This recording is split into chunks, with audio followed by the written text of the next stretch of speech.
அனைவருக்கும் வணக்கம்.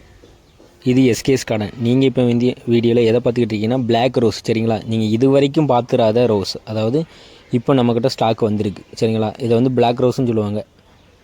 இந்த ரோஸு இப்போ வந்து நம்மக்கிட்ட நியூ ஸ்டாக்கில் இருக்குது. சரிங்களா, இது வந்து ஒரு சில பேர் கேட்டிருந்தாங்கனால நாங்கள் கொண்டு வந்திருக்கோம். இந்த ரோஸோட ஸ்டாக்கு நம்ம கம்மியாக தான் இருக்குது. உங்களுக்கு வேணும்னா நம்ம ஸ்க்ரீனில் கட்டுற நம்பருக்கு நீங்கள் கால் பண்ணியோ இல்லைனா வாட்ஸ்அப் மூலமாக கூட நீங்கள் ஆர்டர் பண்ணிக்கிடுங்க. அது மட்டும் இல்லை, இதுபோல் நம்மகிட்ட வெரைட்டி நிறைய விதவிதமான ரோஸ்லாம் நான் உங்களுக்கு அடுத்தடுத்த வீடியோவில் நான் போடுறேன். இதுபோல் பயனுள்ள தகவலை தெரிஞ்சுக்கொள்ள நம்ம சேனலை நீங்கள் முதல்ல சப்ஸ்கிரைப் பண்ணுங்கள். நன்றி ஃப்ரெண்ட்ஸ்.